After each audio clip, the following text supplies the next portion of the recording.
we have Steve. Hey, Michael, I have a producer question to start off. First off, movie posters. I've always been fascinated how they evolve. As a producer, what kind of battles have you fought over movie posters? Well, let me think.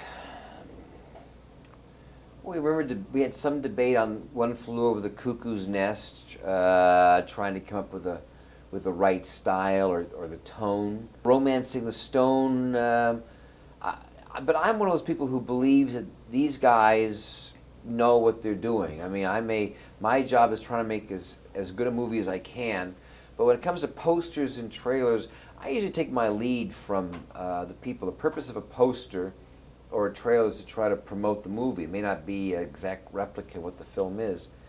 So I stay out of that. The American President, Rob Reiner, our producer director, had a very clear, definitive idea, and we had done the dance sequence already, and we had a sense that had a good feeling for it, and decided to focus our energies on a special shoot to get that poster.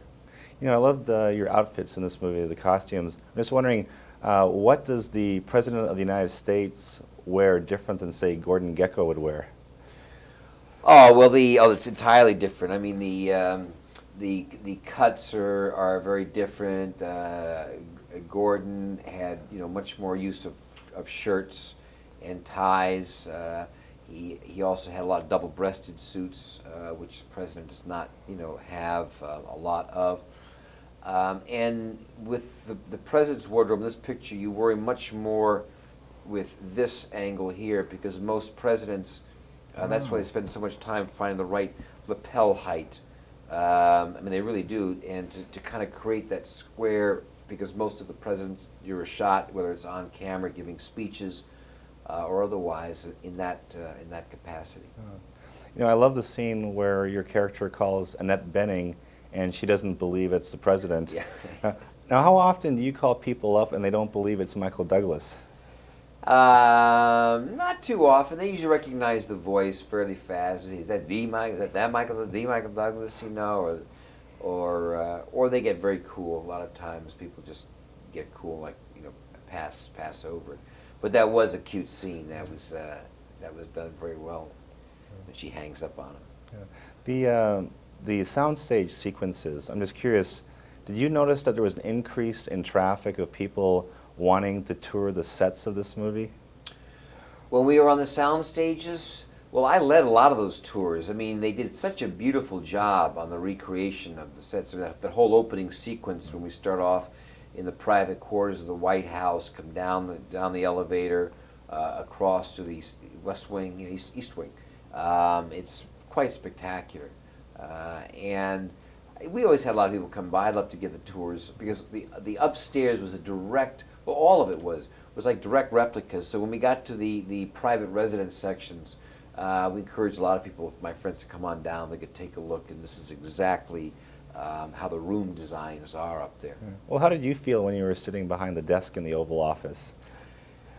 I felt like it took some time. It really, I was very self-conscious initially in the idea of, look at this. I mean, this is the Oval Office. They've really recreated it.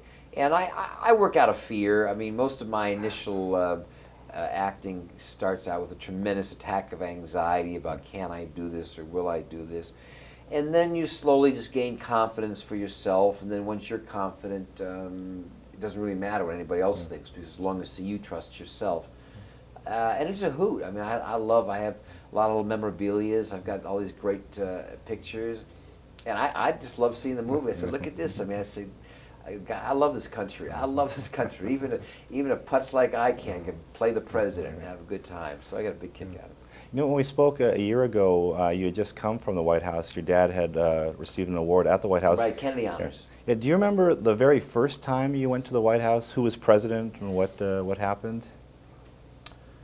I briefly was there when President Johnson was president. Went there with my father. Jack Valenti was President Johnson's press secretary, who's the president of the Motion Picture Association of America, also a good friend of my father's. So that was the first time. Yeah, what do you remember of the trip? I just remember being, in awe, feeling very small, and Wasn't that small, wasn't that long ago, but just a sense of like feeling that, you know, this was royalty, this was like the palace on one hand, and yet the informality on the others. And I realize that's a lot how people relate to movie stars too. So you don't change, the president doesn't change. I mean, he deals with what he has to deal with in front of them, but everybody's reaction and response to him does change. Okay. I have a question about the Oscars. We're doing a lighthearted piece on the Oscars, and usually people ask, what does it feel like to win an Oscar? I'm just curious, like different aspects of the ceremonies. If you need to run to the restroom at the Oscars, are people conversing in there during the ceremonies, or is it like people rush in and rush out type of thing? Well, if you're out front, and obviously it's very different if you're out front and you're nominated, then your trip to the John is very fast and nervous. If you're not nominated, then the Oscar show is always boring. You know, you're not missing anything. That's what you think. But it really depends on whether you're nominated or not. Okay. And one final question. I love it when people quote lines back to actors. What are the most frequent lines that people quote to you when they come up to you? Greed is good. Yeah, greed is good. They all seem to remember that line pretty well. Okay, great. Thank All right, thank you, sir. Good to Thanks. see you. Yeah.